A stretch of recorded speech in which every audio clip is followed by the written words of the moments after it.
নেই কোনো মামলা মোকদ্দমা, আদালতের রায়ে হয়নি কোনো সাজা, তবুও স্বেচ্ছায় হাজত বাস করেছেন ৬টি পরিবারের ২০ জন নারী, পুরুষ ও শিশু। এই ঘটনাটি ঘটেছে নেত্রকোনা জেলার বারহাট্টা উপজেলার পুরাতন কোর্ট বিল্ডিংয়ের পরিত্যক্ত হাজতখানায়।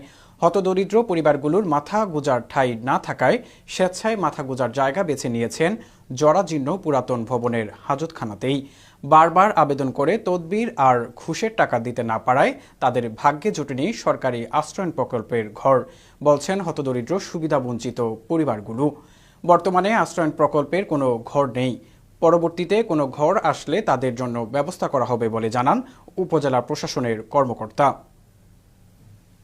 কষ্ট হয় যে বসে রয়েছি রান্না করে রাখছি, টস করে রঙায় করে দিতেছে, প্লাস্টারে বিছনা পড়তেছে, রাত্রে মাথা ঘুরে যায়, বিরাট কষ্ট আপনার।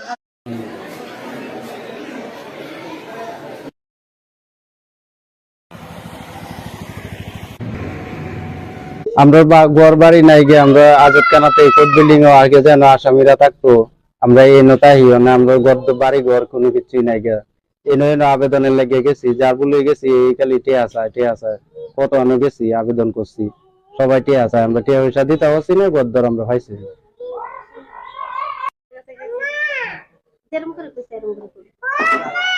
ঘরের আবেদনের লেগে গেছিলাম উপজেলা বলছে যে তোমরা এসিলেন অফিসে যাও, এসিলেন অফিসে গেলে এনে পাইবা।